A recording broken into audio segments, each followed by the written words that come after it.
Hi friends, നമ്മൾ പുതിയൊരു പുതിയൊരു സെക്ഷനിലേക്ക് കിടക്കുകയാണ്. നമ്മൾ കാര്യത്തോട് ഇങ്ങനെ അടുത്തടുത്ത് വരികയാണ് കേട്ടോ. നല്ല വലിയ വലിയ കാര്യങ്ങളോട് അടുത്തടുത്ത് വരികയാണ്.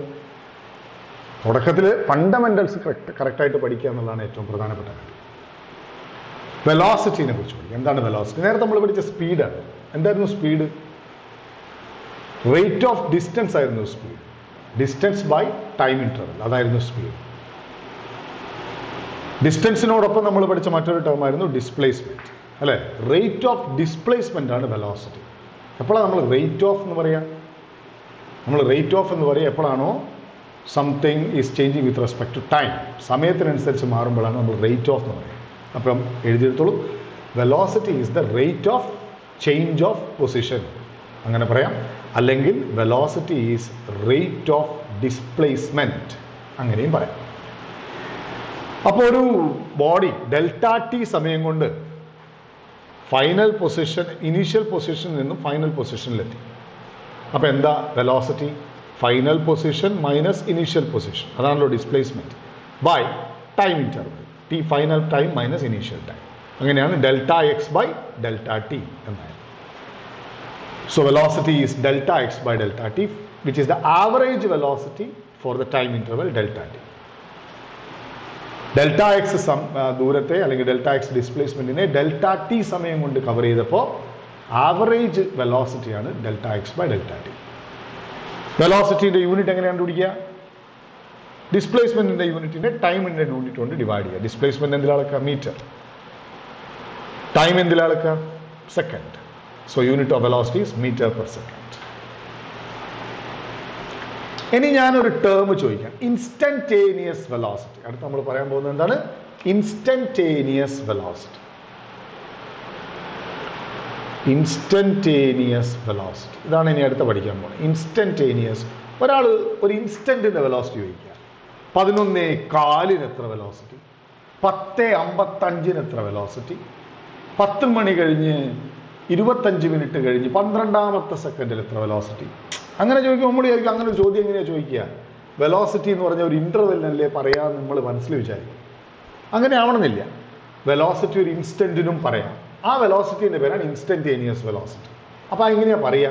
ഞാനൊരു സിമ്പിൾ എക്സാമ്പിൾ പറയാം. ഒരു ലൈന് നമ്മൾ പാതിയാക്കി, ആ പാതിയെ പിന്നെയും പാതിയാക്കി, ആ പാതിയാക്കിയതിനെ പിന്നെയും പാതിയാക്കി, ഇതിനെ പാതിയാക്കി, ഇതിനെ വീണ്ടും പാതിയാക്കി, ആ പാതിയാക്കിയതിനെ പിന്നെയും പാതിയാക്കി, അതിനെ പിന്നെയും പാതിയാക്കി, പാതിയാക്കി പാതിയാക്കി ചെറുതാക്കി ചെറുതാക്കി ചെറുതാക്കി ചെറുതാക്കി ചെറുതാക്കി ചെറുതാക്കി ചെറുതാക്കി ചെറുതാക്കി കൊണ്ടുവന്നാൽ ഒരു ലൈൻ ഒരു പോയിന്റ് ആവും. ശരിയല്ലേ? ഒരു ലൈൻ ഒരു പോയിന്റ് ആവും, അത്രയും ചെറുതാവും. അതുപോലെ ഒരു ഇന്റർവെൽ, അതിന് നമ്മൾ ചെറുതാക്കി ചെറുതാക്കി ചെറുതാക്കി ചെറുതാക്കി ചെറുതാക്കി ചെറുതാക്കി ചെറുതാക്കി കൊണ്ടുവന്നാൽ ഒരു ഇന്റർവെൽ, ഒരു ഇൻസ്റ്റന്റ് ആവും. അപ്പൊ എന്താ ഇൻസ്റ്റന്റ് എന്ന് പറഞ്ഞാൽ? ഇൻസ്റ്റന്റ് എന്ന് പറഞ്ഞാൽ nothing but interval, but an interval which is very close to zero.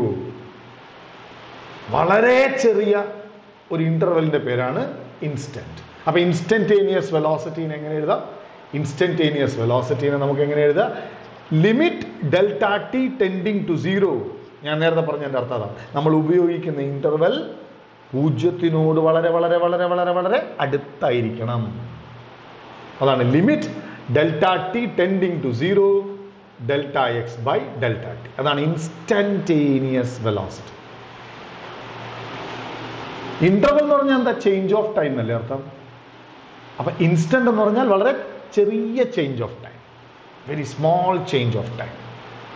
അതിനെ ഡി ടി എന്ന് വിളിക്കുക. D T, delta means any change, while D T stands for a small change.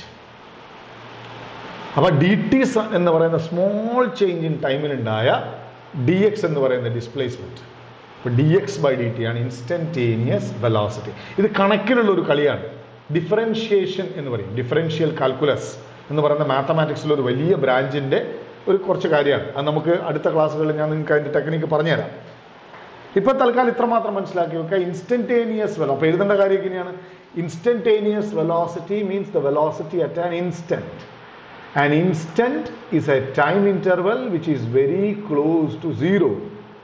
Instantaneous velocity is defined as v instant is equal to limit delta t tending to zero delta x divided by delta t or dx by dt. Okay. ഇനി വസ്തുക്കൾ move ചെയ്യുന്നത് പല തരത്തിലാണ്. എന്താ ഞാൻ പറഞ്ഞേ? വസ്തുക്കൾ move ചെയ്യുന്നത് പല തലത്തിലാണ്. ഉദാഹരണത്തിന് ഞാനൊരു തമാശ പോലെ, ഒരു സിമ്പിൾ എക്സാമ്പിൾ പോലെ ഒരു തമാശ പറഞ്ഞാൽ, നമ്മൾ വല്യച്ഛൻ്റെ സ്കൂട്ടറിന്റെ ബാക്കിൽ കയറി വിചാരിക്കുക. വല്യച്ഛൻ്റെ കൈനറ്റിക്കിന്റെ ബാക്കിൽ കയറിയാൽ വല്യച്ഛൻ പോവുക അങ്ങനെ പോവുക അല്ലേ? ഒരു മാറ്റം ഉണ്ടാവില്ല. ഒരുമാതിരി താരാട്ട് പാട് കേട്ട ഇങ്ങനെ വല്യച്ഛൻ ഇപ്പോൾ പോയിക്കൊണ്ടിരിക്കണേ. ശരിക്കും അങ്ങനെ പറയുന്നത് പൂർണ്ണമായി ശരിയല്ല, എന്നാലും ഒരു റഫ് സെൻസിൽ ഞാൻ പറയും, വല്യച്ഛൻ ഇപ്പോൾ വണ്ടി ഓടിച്ചുകൊണ്ടിരിക്കുന്ന ഒരു യൂണിഫോം വെലോസിറ്റിയിലാന്ന് പറയും. എല്ലാ 100 മീറ്ററും വല്യച്ഛൻ കവർ ചെയ്യുന്ന ഒരേ സമയത്താണ്, എല്ലാ 50 മീറ്ററും കവർ ചെയ്യുന്നത് ഒരേ സമയത്താണ്. അതാണ് യൂണിഫോം വെലോസിറ്റി മോഷൻ. ഒരേപോലെ യൂണിഫോം എന്ന് പറഞ്ഞാൽ അതല്ല, എല്ലാവരും കൂടി ഒരേ ഡ്രസ്സ് ഇട്ടാൽ അതല്ലേ യൂണിഫോം. അപ്പോൾ യൂണിഫോം വെലോസിറ്റി എന്ന് പറഞ്ഞാൽ it covers equal displacement in every equal intervals of time. അപ്പം മോഷനെ നമുക്ക് രണ്ടായി തിരിക്കാം. ഒന്ന് യൂണിഫോം മോഷൻ ഉണ്ടാവും, രണ്ട് നോൺ യൂണിഫോം മോഷൻ ഉണ്ടാവും. വല്യച്ഛ വണ്ടി ഓടിച്ചതുപോലെ എല്ലാ ഈക്വൽ ഇന്റർവെൽസ് ഓഫ് ടൈമിലും ഒരേ ഡിസ്പ്ലേസ്മെന്റ് കവർ ചെയ്താൽ അതിനെ വിളിക്കുന്ന പേരാണ് uniform motion. If A body covers equal displacement in every equal intervals of time, the motion is known as uniform motion. ഒരേ അടുത്ത നീ നല്ല ഫ്രീക്കൻ ചെക്കന്മാരുടെ ബാക്ക് കയറി എങ്ങനെയാണ്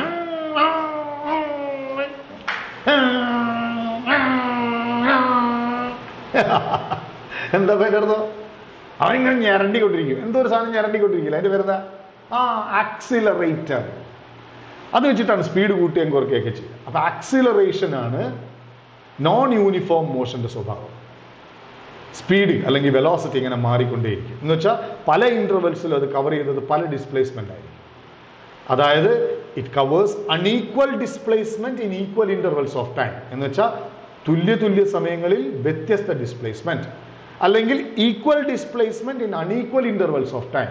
എന്ന് വെച്ചാൽ അല്ലെങ്കിൽ തുല്യ ഡിസ്പ്ലേസ്മെന്റുകൾ വ്യത്യസ്ത സമയങ്ങളിൽ. അപ്പോഴാണ് നമ്മൾ പറയുക ഒരു നോൺ യൂണിഫോം മോഷൻ ആണെന്ന് പറയാം. അപ്പൊ നമ്മൾ എഴുതിക്കുക എന്താണ് non uniform motion? If A body covers equal displacement in unequal intervals of time,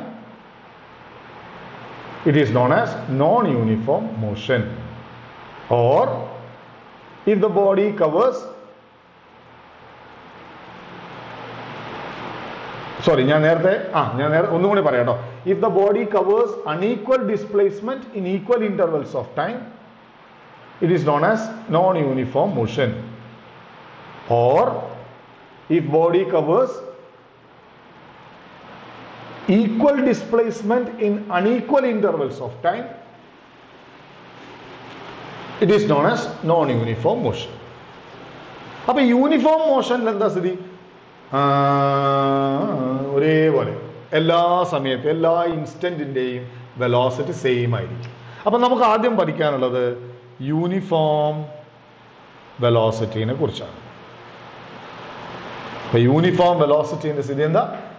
എല്ലാ ഇൻസ്റ്റന്റിലും ഒരേ വെലോസിറ്റി. എന്ന് വെച്ചാൽ അവിടെ ഇൻസ്റ്റന്റേനിയസ് വെലോസിറ്റിയും ആവറേജ് വെലോസിറ്റിയും ഒക്കെ എന്തായിരിക്കും? സെയിം ആയിരിക്കും. എല്ലാ ഇൻസ്റ്റന്റിലും ഒരേ വെലോസിറ്റി ആയാൽ പിന്നെ എന്ത് പറയാനാ? ഒരേ വെലോസിറ്റി. അപ്പൊ നമുക്ക് ആദ്യം കുറച്ച് പഠിക്കാനുള്ളത് യൂണിഫോം വെലോസിറ്റി മോഷനെ കുറിച്ചാണ്. ഓക്കെ, അതിലൊരു സിമ്പിൾ എക്സാമ്പിൾ ആയിട്ടാണ് ഇനി അടുത്ത പഠിക്കാനുള്ളത്. എന്താ അത്? നേരത്തെ നമ്മൾ പഠിച്ചതിൽ ഒരു പ്രധാനപ്പെട്ട കാര്യം ഉണ്ടായിരുന്നു. നേരത്തെ നമ്മൾ പഠിച്ച ഒരു പ്രധാനപ്പെട്ട കാര്യം എന്താണെന്ന് വെച്ചാൽ സ്പീഡിന്റെ കാര്യത്തിലാണ്. സ്പീഡിന്റെ കാര്യത്തിൽ ഒരു സ്റ്റേഷനിൽ നിന്ന് അങ്ങോട്ടേക്കൊരു വെലോസിറ്റിയിൽ പോയി, ഒരു സ്റ്റേഷനിലേക്ക് നിന്ന് അങ്ങോട്ടേക്ക് ഒരു സ്പീഡ് പോയി, തിരിച്ച് ഇങ്ങോട്ടേക്ക് മറ്റൊരു സ്പീഡിൽ വന്നു എന്നൊക്കെ പറഞ്ഞൊരു ക്വസ്റ്റ്യൻ ചെയ്തിരുന്നു. അതുപോലെ വേണമെങ്കിൽ നമുക്ക് ഇവിടെ നോക്കാം. എ എന്ന സ്റ്റേഷനിൽ നിന്ന് ഒരു ബോഡി ബി എന്ന സ്റ്റേഷനിൽ v1 വെലോസിറ്റിയിൽ പോയി, ഒരേ വെലോസിറ്റി. തിരിച്ച് ബിയിൽ നിന്ന് എയിലേക്ക് v2 വെലോസിറ്റിയിൽ വന്നു. അപ്പൊ ഒരു ക്വസ്റ്റൻ ആയിട്ട് എഴുതിക്കേ, a body travel from station A to station B with a velocity v1 and suddenly it returns back to A with a velocity v2. What is the average velocity for the full journey? ഈ മൊത്തം ജേണിയുടെ average velocity എത്രയാണ്? ഉത്തരം വളരെ സിമ്പിളാണ്. Average velocity എന്താ നമ്മൾ പഠിച്ച്? മൊത്തം ഡിസ്പ്ലേസ്മെന്റ് ബൈ മൊത്തം ടൈം ഇന്റർവെൽ ആണ്. മൊത്തം ഡിസ്പ്ലേസ്മെന്റ് 0 ആ. 0 plus 0 by t1 plus t2. മൊത്തം ഡിസ്പ്ലേസ്മെന്റ് 0 ആ. എന്താ? തുടങ്ങിയെടുത്ത് തന്നെ തിരിച്ചെത്തി. അപ്പൊ ഇനീഷ്യൽ പൊസിഷനും ഫൈനൽ പൊസിഷനും സെയിം ആണ്. അപ്പൊ ആവറേജ് വെലോസിറ്റി 0 ആകട്ടെ, കാര്യം ഡിസ്പ്ലേസ്മെന്റ് 0 ആണ്. ഇതേപോലെ വേറെ രീതിയിൽ ചോദിക്കാം. നേരത്തെ നമ്മൾ ചെയ്ത പോലെ എയിൽ നിന്ന്, ഇതിനി ചെയ്യേണ്ട കാര്യമില്ല, ഞാൻ റിസൾട്ട് പറയുള്ളൂ, കാര്യം സ്പീഡിൽ നമ്മൾ പഠിച്ചതാണ് എങ്ങനെ ഡീൽ ചെയ്യാൻ. എയിൽ നിന്ന് ബിയിലേക്ക് പോയി, പകുതി ദൂരം വിത്ത് എ വെലോസിറ്റി v1, ബാക്കി പകുതി ദൂരം വിത്ത് എ വെലോസിറ്റി v2. അപ്പം നമുക്ക് ഈ ദൂരത്തെ ഒരു എസ് എന്നും മറ്റു എസ് എന്ന് വേണ്ട, നമുക്ക് ക്യാപിറ്റൽ ഡി എന്നാവാം ഡിസ്പ്ലേസ്മെന്റും, മറ്റേ പകുതി ദൂരം ക്യാപിറ്റൽ ഡിയും. അപ്പോൾ നമ്മളോട് ഇവിടെ ആവറേജ് വെലോസിറ്റി ചോദിച്ചാൽ നമുക്ക് എന്ത് ചെയ്യാം? d1 പ്ലസ് d2 എന്ന് വെച്ചാൽ d plus d total displacement by t1 plus t2. അതെന്താ? d by v1 plus d by v2. Displacement by velocity അല്ലേ, ടൈം. ഇത് നമ്മൾ നേരത്തെ ചെയ്ത ചോദ്യമാണ്. അങ്ങനെയായിരുന്നു V average is equal to, നേരത്തെ നമുക്ക് കിട്ടിയ അതേ സാധനം 2 divided by 1 by v1 plus 1 by v2 എന്ന് കിട്ടും. ഇത് നമ്മൾ നേരത്തെ സ്പീഡിൽ ചെയ്ത് അതേപോലെ ചെയ്താൽ മതി. ഞാനത് രണ്ടാമത് റിപ്പീറ്റ് ചെയ്യേണ്ട കാര്യമില്ല, കാര്യം തൊട്ട് മുമ്പേ നമ്മൾ പഠിച്ച അതേ കാര്യം തന്നെ. അത് ഞാൻ ഒന്നും കൂടി ഒന്ന് കൺഫേം ചെയ്ത് പറയാമെന്ന് മാത്രം. മറ്റ് കേസസും പറയാം, സിമിലർ കേസസ് ആണ്. കാര്യം സ്പീഡിൽ നമ്മൾ ചെയ്ത് ഓർമ്മയുണ്ടോ? പിന്നെ 1/3 1/3 1/3 ആക്കി, അങ്ങനെ n പീസസ് ആക്കി അല്ലേ? അത് കഴിഞ്ഞിട്ട് ഈക്വൽ ടൈം പറഞ്ഞു. ഇതൊക്കെയാണ് നമ്മൾ സ്പീഡിൽ ചെയ്തത്. അതേ കാര്യങ്ങൾ നമുക്കിവിടെ വെലോസിറ്റിയിലും സെയിം ടൈപ്പ് ക്വസ്റ്റ്യൻസ് ചോദിക്കാം. പിന്നെ പറയേണ്ടതുള്ളതുകൊണ്ട് ഞാൻ പറയുന്നത് മാത്രം, പറയേണ്ട കാര്യമില്ല. ഒരേ കൺസെപ്റ്റിന്റെ റിപ്പീറ്റേഷനാണ്. മക്കൾ ശ്രദ്ധിച്ച് കേൾക്കണേ, നന്നായിട്ട് പഠിക്കുക എന്നുള്ളതാണ്. എന്തൊക്കെ ഞാൻ ഇന്നലെ എന്നെ ഒരു കുട്ടി ഫോൺ ചെയ്തിരിക്കുക. അവന് ഇന്ത്യയിലെ നമ്പർ 1 ഇൻസ്റ്റിറ്റ്യൂട്ടിൽ M.Tech അഡ്മിഷൻ കിട്ടിയിട്ട് സന്തോഷത്തോടെ വിളിച്ചു. IISc, Indian institute of science. പഠിച്ചാൽ എത്ര സാധ്യതകളാണെന്നാണ് നമ്മളെ കാത്തിരിക്കുന്നത്. വലിയ വലിയ സാധ്യതകൾ. ശാസ്ത്രജ്ഞന്മാരും എഞ്ചിനീയർമാരും ഡോക്ടർമാരും പ്രൊഫസർമാരും. ഇനി ഒന്നും ആയില്ലെങ്കിലും നന്നായി പഠിച്ചാൽ എന്തൊക്കെ കാര്യങ്ങളാണ്. നമുക്ക് തന്നെ എന്തൊക്കെ കാര്യങ്ങൾ നമുക്ക് തന്നെ വിവരം ഉണ്ടാവും. ബാക്കിയൊക്കെ ദൈവം നിശ്ചയിക്കുന്ന പോലെ സംഭവിക്കും. മിടുക്കന്മാരായിട്ടിരിക്കുക. എന്നാ നോക്കുക, ഒരു 1/3 വിത്ത് വെലോസിറ്റി v1, മറ്റൊരു 1/3 വിത്ത് വെലോസിറ്റി v2, ലാസ്റ്റ് 1/3 വിത്ത് വെലോസിറ്റി v3. ഇതേ സാധനം നേരത്തെ നമ്മൾ ചെയ്തോ. അപ്പോൾ ഇതിനെ d എന്ന് വിളിക്കും, d എന്ന് വിളിക്കും, d എന്ന് വിളിക്കും, ഓരോരോ ഡികൾ. അപ്പോൾ ആവറേജ് വെലോസിറ്റി കാണുമ്പോൾ നമ്മൾ എന്ത് ചെയ്യണം? 3d divided by t1 plus t2 plus t3 എന്നാവും. അതെന്താവും? 3d ഡിവൈഡഡ് ബൈ, നമ്മൾ പഠിച്ച വെലോസിറ്റി എന്ന് പറഞ്ഞാൽ ഡിസ്പ്ലേസ്മെന്റ് ബൈ ടൈമാണ്. അപ്പോൾ ടൈം എന്ന് പറഞ്ഞാൽ ഡിസ്പ്ലേസ്മെന്റ് ബൈ വെലോസിറ്റിയാണ്. അപ്പോൾ ആദ്യത്തേനെടുത്ത സമയം d by v1 plus d by v2 plus d by v3. കണ്ടില്ലേ? അപ്പോൾ നേരത്തെ നമുക്ക് കിട്ടിയ പോലെ തന്നെയാവും. V average is equal to 3 divided by 1 by v1 plus 1 by v2 plus 1 by v3 എന്നാവും. അങ്ങനെയാണെങ്കിൽ ഫോർ n ഈക്വൽ ഡിസ്പ്ലേസ്മെന്റ്സിന്റെ കാര്യത്തിലാണെങ്കിൽ നമുക്ക് എഴുതാം, നേരത്തെ എഴുതിയ അതേ സ്പീഡിന്റെ അതേ കാര്യം തന്നെ, equal to n divided by 1 by v1 plus 1 by v2 plus അങ്ങനെ പോയി 1 ബൈ vn എന്ന് എഴുതാം. ഇനി വേറൊരു കേസ് നമ്മൾ പഠിച്ച ഓർമ്മയുണ്ടോ? ഈക്വൽ ഇന്റർവൽ ഓഫ് ടൈം ആക്കിയിട്ട് കൺവേർട്ട് ചെയ്തു. അവിടെ എങ്ങനെയായിരുന്നു? ആദ്യത്തെ പാതി സമയം t, രണ്ടാമത്തെ പാതി സമയം t. അവിടുത്തെ വെലോസിറ്റി v1, ഇവിടുത്തെ വെലോസിറ്റി v2. അപ്പോൾ ഇവിടുത്തെ ഡിസ്പ്ലേസ്മെന്റ് ആയിരിക്കില്ല അപ്പുറത്തെ ഡിസ്പ്ലേസ്മെന്റ്. അപ്പോൾ രണ്ടും കൂടെ ആഡ് ചെയ്യണം. അപ്പോൾ ആവറേജ് വെലോസിറ്റി കാണാൻ വേണ്ടി നിങ്ങൾ എന്ത് ചെയ്യണം? d1 പ്ലസ് d2 എന്ന് പറയുന്ന ടോട്ടൽ ഡിസ്റ്റൻസിനെ ബൈ 2t ടൈം കൊണ്ട് ഡിവൈഡ് ചെയ്യണം. 2t ടൈം കൊണ്ട് ഡിവൈഡ് ചെയ്യണം. d1 plus d2 divided by 2t time കൊണ്ട് ഡിവൈഡ് ചെയ്യണം. അതെങ്ങനെയാണ് d1 പ്ലസ് d2 കിട്ടുക? d1 എന്ന് പറഞ്ഞാൽ v1t പ്ലസ് d2 എന്ന് പറഞ്ഞാൽ v2t ബൈ 2t എന്നായി. അപ്പോൾ t കോമൺ ആയിട്ട് നേരത്തെ ചെയ്ത അതേ കാര്യം തന്നെ, s1 മാറി v1 ആയി എന്ന് മാത്രമേ ഉള്ളൂ. അങ്ങനെ നമുക്ക് n equal intervals of time എടുക്കുകയാണെങ്കിൽ ലൈക്ക് ഒരു ടി അങ്ങനത്തെ n ടികളാണെങ്കിൽ V average will be equal to v1 plus v2 plus etcetera plus vn by n എന്നായി. n ഈക്വൽ ഇൻ്റർവെൽസ് ഓഫ് ടൈമിൻ്റെ കാര്യമാണ് പറയുന്നത്. അപ്പോൾ ഇതിലൊന്നും ഒരു മാറ്റവും നേരത്തെ നമ്മൾ പഠിച്ച കാര്യങ്ങളുടെ ജസ്റ്റ് റിപ്പീറ്റേഷൻ മാത്രമാണ്. ജസ്റ്റ് റിപ്പീറ്റേഷൻ മാത്രമാണ്. ഓക്കെ, റെക്കോർഡിങ്ങിൽ ഒരു ചെറിയ കോംപ്ലക്സിറ്റി ഉണ്ടായിരുന്നു നേരത്തെ, ഞാൻ അന്ന് ടെസ്റ്റ് ചെയ്യാൻ പോയതാണ്. ഓക്കെ, അപ്പോൾ ഇവിടെ ആവറേജ് വെലോസിറ്റി എന്ന് പറയുന്ന കൺസെപ്റ്റ്. ഇനി നമുക്ക് പഠിക്കാനുള്ള ഒരു കാര്യം non uniform velocity. Non uniform velocity എന്താ? നോൺ യൂണിഫോം വെലോസിറ്റി എന്ന് പറഞ്ഞാൽ covers equal displacement in unequal intervals of time or unequal displacement in equal intervals of time. ഒന്നുകിൽ തുല്യ സമയത്ത് വ്യത്യസ്ത ഡിസ്പ്ലേസ്മെന്റ്, അല്ലെങ്കിൽ തുല്യ ഡിസ്പ്ലേസ്മെന്റ് വ്യത്യസ്ത സമയങ്ങളിൽ. അപ്പം നമ്മൾ പറയും അവിടെ വെലോസിറ്റി മാറിക്കൊണ്ടിരിക്കുന്നുണ്ട്. ഞാൻ നേരത്തെ പറഞ്ഞല്ലോ, വണ്ടീൻ്റെ വെലോസിറ്റി മാറ്റാൻ നമ്മൾ ആക്സിലറേറ്റർ പിടിച്ച് തിരിക്കുകയാണ് വേണ്ടത്. കാറാണ് ഓടിക്കുന്നതെങ്കിൽ ആക്സിലറേറ്റർ ചവിട്ടാണ് വേണ്ടത്, അല്ലേ? അപ്പോൾ വെലോസിറ്റിയുടെ മാറ്റവുമായി ബന്ധപ്പെട്ട് വരുന്ന ടേമിൻ്റെ പേരാണ് ആക്സിലറേഷൻ.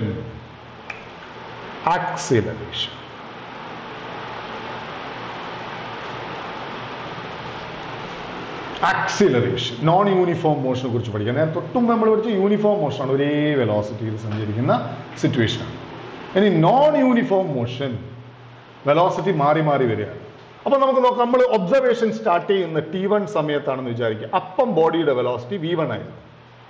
പിന്നീട് ടൈം T2 ആയി, അപ്പോൾ ഉള്ള വെലോസിറ്റി v2 ആണെന്ന് വിചാരിക്കുക.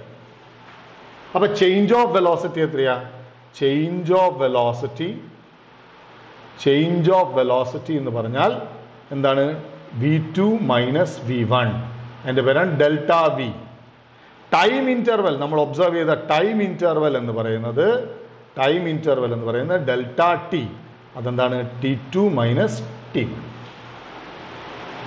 അങ്ങനെയാണെങ്കിൽ ആ പ്രോസസ്സിൽ വെലോസിറ്റി ഇങ്ങനെ v1 റൈറ്റ്. അപ്പൊ v1 എന്ന് കൂടി v2ലെത്തി, വെലോസിറ്റി കൂടി പോയി. ആ ഇന്റർവെല്ലും നമ്മൾ നോക്കി.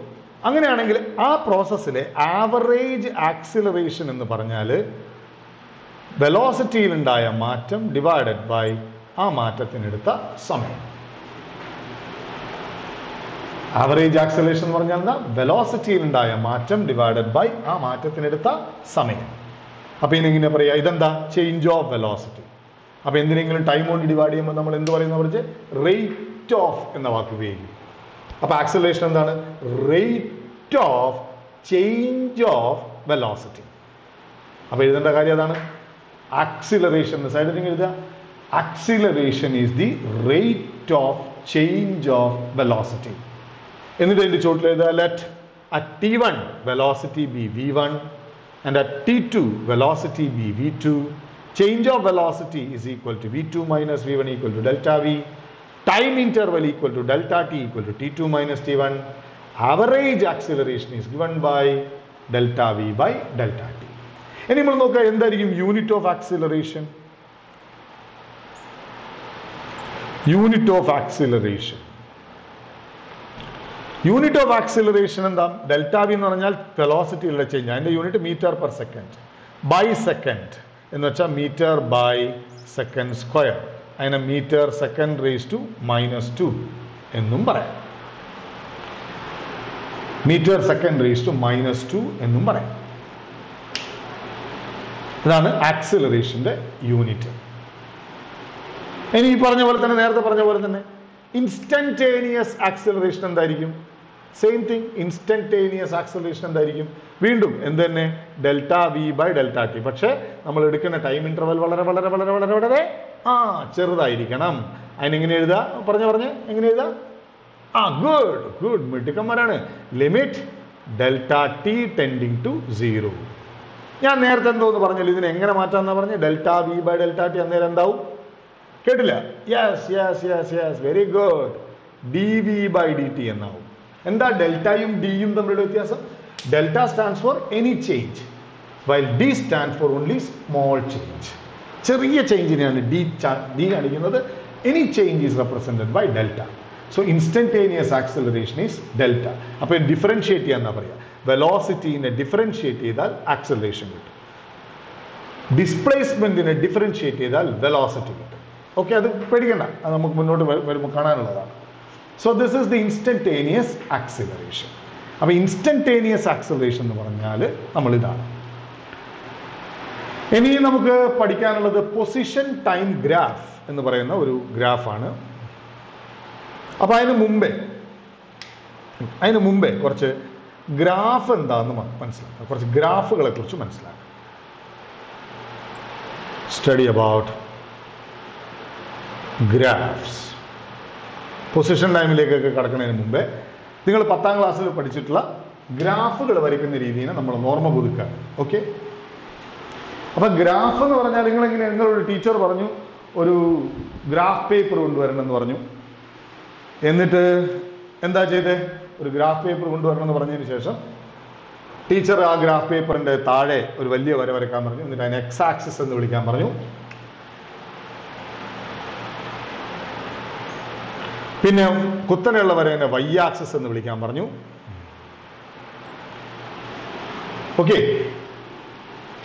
ഓക്കെ, എന്നിട്ട് എക്സ് ആക്സിസിൽ വ്യത്യസ്ത പോയിന്റുകൾ മാർക്ക് ചെയ്യാൻ പറഞ്ഞു. ഇതാണ് ഒറിജിൻ 0, 1, 2, 3, 4 ഇങ്ങനെ വയ്ക്കാൻ പറഞ്ഞു.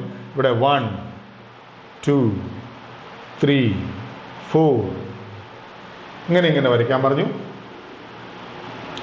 എന്നിട്ട് ടീച്ചർ ഒരു ബന്ധം തന്നു. എന്താ? y ഈക്വൽ ടു 2x എന്നൊരു ബന്ധം തന്നു. അല്ലെങ്കിൽ വേണ്ട y equal to X plus 3 ഇതായിക്കോട്ടെ. y equal to X plus 1. ഇവിടെ ചെറിയ graph y equal to X plus 1 എന്നൊരു ബന്ധം തന്നു. എന്നിട്ട് ടീച്ചർ പറഞ്ഞു ഗ്രാഫ് വരയ്ക്കാൻ പറഞ്ഞു. അല്ലെ, y equal to X plus 1 എന്ന് പറഞ്ഞൊരു ബന്ധം തന്നിട്ട് നിങ്ങളോട് പറഞ്ഞു ഗ്രാഫ് വരയ്ക്കാൻ പറഞ്ഞു. അപ്പൊ നിങ്ങൾ എന്ത് ചെയ്തു? നിങ്ങളൊരു 2 കോളം വരച്ചു. ഇങ്ങനെ 2 കോളം വരച്ചു. എന്നിട്ട് ഒരു കോളത്തിന് എക്സ് ആക്സിസ് എന്നും എക്സ് എന്നും മറ്റേ കോളത്തിന് വൈ എന്നും പേര് വിളിച്ചു. എന്നിട്ട് എക്സിന് നിങ്ങൾ വ്യത്യസ്ത വിലകൾ കൊടുത്തു. 0, 1, 2, 3, 4 ഇങ്ങനെ വിലകൾ കൊടുത്തു. എന്നിട്ട് കറസ്പോണ്ടിങ് വൈൻ്റെ വില കണ്ടുപിടിച്ചു. അതിനെന്ത് ചെയ്യണം? ഇവിടെ എക്സ് ഇട്ട് കൊടുക്കണം. എക്സ് 0 ഇടുമ്പോൾ 1 ആയി, എക്സിന് 1 ഇടുമ്പോൾ ഇവിടെ 2 ആയി, എക്സിന് 2 ഇടുമ്പോൾ ഇവിടെ 3 ആയി, എക്സിന് 3 ഇടുമ്പോൾ ഇവിടെ 4 ആയി, എക്സ് 4 ഇടുമ്പോൾ ഇവിടെ 5 ആയി. ഇനി എന്നിട്ട് ഇത് ഞങ്ങൾ ചെയ്ത് എക്സ് 0 ആയപ്പോൾ y1 എന്ന് വെച്ചാൽ എക്സ് 0ന് കറസ്പോണ്ടിങ് y1 ഇവിടെ കിട്ടും. അപ്പോൾ നമുക്കിങ്ങനെ സ്ട്രെയിറ്റ് ആയിട്ട് ലൈനുകൾ വരച്ചാൽ ഗ്രാഫിൽ ഇങ്ങനെ ലൈനുകൾ ഉണ്ടാവില്ലേ, അതുപോലെ എവിടെ ഉണ്ടാവും? എക്സിലും ഉണ്ടാവും അല്ലേ? ഇങ്ങനെയല്ലേ ഗ്രാഫ് ഉണ്ടാവുക? എക്സ് 0ന് കറസ്പോണ്ടിങ് 1, എക്സ് 1ന് കറസ്പോണ്ടിങ് 2, എക്സ് 1ന് കറസ്പോണ്ടിങ് 2, എക്സ് 2ന് കറസ്പോണ്ടിങ് 3, യെസ്, എക്സ് 3ക്ക് കറസ്പോണ്ടിങ് 4 ഇങ്ങനെയല്ലേ കിട്ടി. എന്നിട്ട് ടീച്ചർ നിങ്ങളോട് പറഞ്ഞു ഈ പോയിന്റുകളെല്ലാം കൂടെ കണക്ട് ചെയ്യാൻ പറഞ്ഞു. ഈ പോയിന്റുകളെല്ലാം കൂടെ ഇങ്ങനെ കണക്ട് ചെയ്തു. ഇപ്പം നിങ്ങൾക്ക് കിട്ടിയത് ഒരു ഗ്രാഫാണ്. ആ ഗ്രാഫ് നമുക്ക് എന്തിനെ കുറിച്ച് പറയുന്നു? ആ ഗ്രാഫ് നമ്മളോട് പറയുന്നു എക്സിനെയും വൈനെയും തമ്മിൽ ബന്ധിപ്പിക്കുന്ന ഒരു ബന്ധം പറഞ്ഞു തരുന്നു. ഇതാണ് ഗ്രാഫ് വരയ്ക്കുക എന്ന് പറഞ്ഞ പരിപാടി. അപ്പോൾ ഒരു എക്സിന് കറസ്പോണ്ടിങ് ആയ വൈ വരയ്ക്കുക എന്നുള്ളതാണ് ഗ്രാഫ് എന്ന് പറയുന്നതിൻ്റെ അർത്ഥം. അവിടെയാണ് നമ്മൾ മനസ്സിലാക്കേണ്ടത് സ്ലോപ്പ് ഓഫ് ദ ഗ്രാഫ് എന്ന് പറഞ്ഞൊരു കൺസെപ്റ്റ് ഉണ്ട്. എന്താണ് സ്ലോപ്പ് ഓഫ് ഗ്രാഫ്? വലിയ കാര്യമൊന്നുമില്ല, അതിപ്പം ഞാൻ ആദ്യമായിട്ട് പറയുകയാണ്. Slope of the graph. Slope of the graph എന്ന് പറഞ്ഞാൽ നിങ്ങൾ ഏതെങ്കിലും എക്സിലെ മാറ്റം എടുക്കുക, എക്സിലെ ഏതെങ്കിലും മാറ്റം എടുക്കുക. ഓക്കെ, അതിന് തുല്യമായി വൈക്കുള്ള മാറ്റവും കണ്ടുപിടിക്കുക. എന്താ എക്സിലുള്ള എവിടെയെങ്കിലും എടുത്താൽ മതി. ഇവിടെ എടുക്കാം, എവിടെ വെച്ചാൽ എടുക്കാം. ഇപ്പം നമുക്ക് ഇവിടെ എടുക്കാം, ഇവിടം മുതൽ ഇവിടം വരെ എടുക്കാം. ഇവിടം മുതൽ ഇവിടം വരെ എക്സിൻ്റെ മാറ്റം എടുത്താൽ ഇതല്ലേ എക്സിൻ്റെ മാറ്റം? ഇവിടം മുതൽ എന്ന് വെച്ചാൽ ഇവിടെ എത്രയും അല്ലേ? ഇതല്ലടാ അത്? അതെ, ഇതന്നെയല്ലേ അത്? ആ സമയം കൊണ്ട് വൈക്കുണ്ടായ മാറ്റം എന്ന് വെച്ചാൽ എക്സ് ഇവിടെ ഉണ്ടായിരുന്നപ്പോൾ ഇവിടെ വൈ ഇവിടെ ആയിരുന്നു, എക്സ് ഇവിടെ ആയപ്പോൾ വൈ ഇവിടെ ആയി. അപ്പം എക്സ് ഇത്രയായിരുന്ന വൈ, എക്സിന് ഇവിടെ ഇത്രയായിരുന്നു വൈ, ഈ എക്സിന് ഇപ്പോൾ ഇത്രയാണ് വൈ എന്ന് വെച്ചാൽ മാറ്റം ഇത്രയാണ്. ഇതാണ് വൈ. അപ്പോൾ ഈ നമ്മൾ വിളിക്കും ഡെൽറ്റ വൈ എന്ന് വെച്ചാൽ വൈക്കുണ്ടായ മാറ്റം എന്ന് വിളിക്കും. ഇനി നമ്മൾ വിളിക്കും ഡെൽറ്റ എക്സ്, എക്സിനുണ്ടായ മാറ്റം എന്ന് വിളിക്കും. കേൾക്കുന്നുണ്ടോ? മനസ്സിലാവുന്നുണ്ടോ? അങ്ങനെയാണെങ്കിൽ സ്ലോപ്പ് ഓഫ് ദ ഗ്രാഫ് എന്ന് പറഞ്ഞാൽ വൈക്കുണ്ടായ മാറ്റത്തെ കറസ്പോണ്ടിങ് എക്സിനുണ്ടായ മാറ്റം കൊണ്ട് ഡിവൈഡ് ചെയ്താൽ മതി. സ്ലോപ്പ് ഓഫ് ദ ഗ്രാഫ് എന്ന് പറയുന്നത് എന്താണ്? ഒരു നിശ്ചിത ചേഞ്ച് ഓഫ് എക്സ് എടുക്കുക, ആ ചേഞ്ച് ഓഫ് എക്സിന് കറസ്പോണ്ടിങ് ആയിട്ടുള്ള ചേഞ്ച് ഓഫ് വൈ കണ്ടുപിടിക്കുക, ആ ചേഞ്ച് ഓഫ് വൈനെ ചേഞ്ച് ഓഫ് എക്സ് കൊണ്ട് ഡിവൈഡ് ചെയ്താൽ കിട്ടുന്ന റേഷ്യോന്റെ പേരാണെന്ത്? Slope of the graph. ഞാൻ നിങ്ങളോട് പഴയ 10ാം ക്ലാസ് പഠിച്ച ഒരു ട്രിഗണോമെട്രിന്റെ കഥ പറയാൻ പോവാ. ഇതൊരു റൈറ്റ് ആംഗിൾ ട്രയാംഗിൾ അല്ല. ഇതാ ഇതിന്റെ കാര്യം ഞാൻ പറയുന്നത്.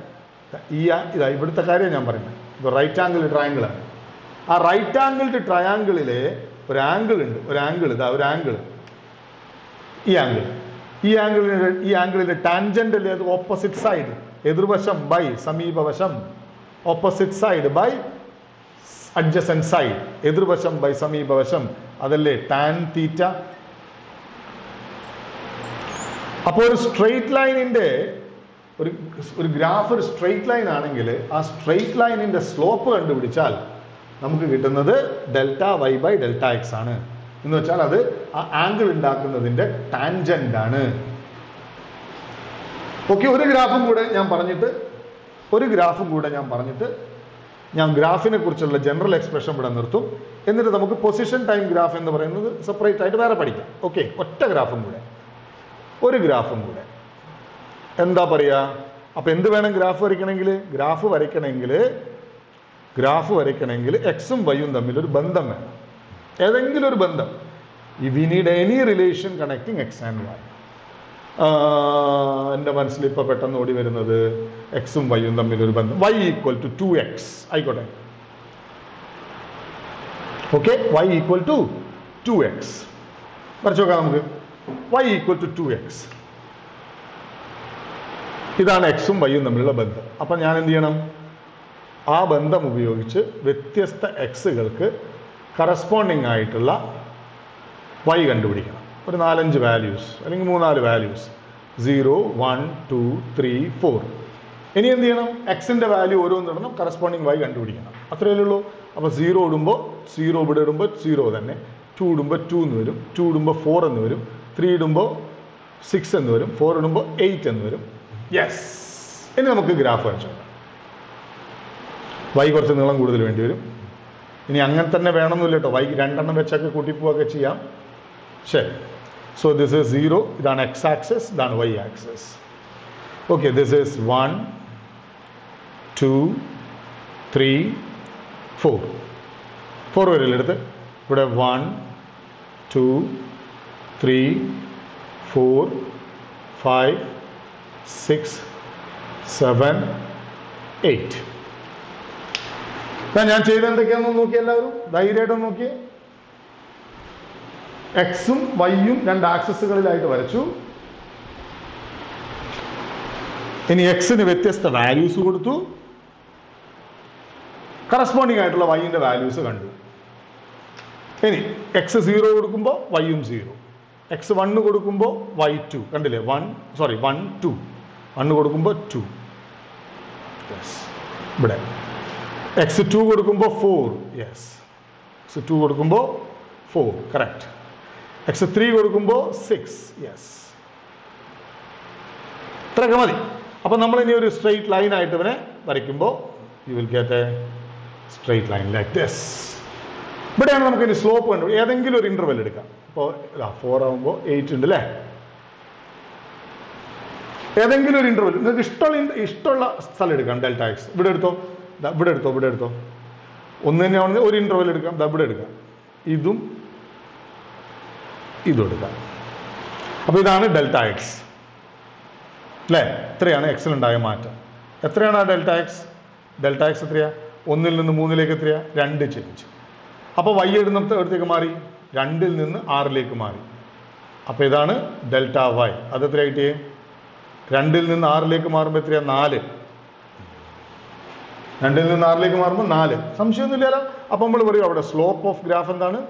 Slope of graph equal to delta Y by delta X. Delta Y എന്ന് പറഞ്ഞാൽ 4 ബൈ ഡെൽറ്റ എക്സ് എന്ന് പറഞ്ഞാൽ 2.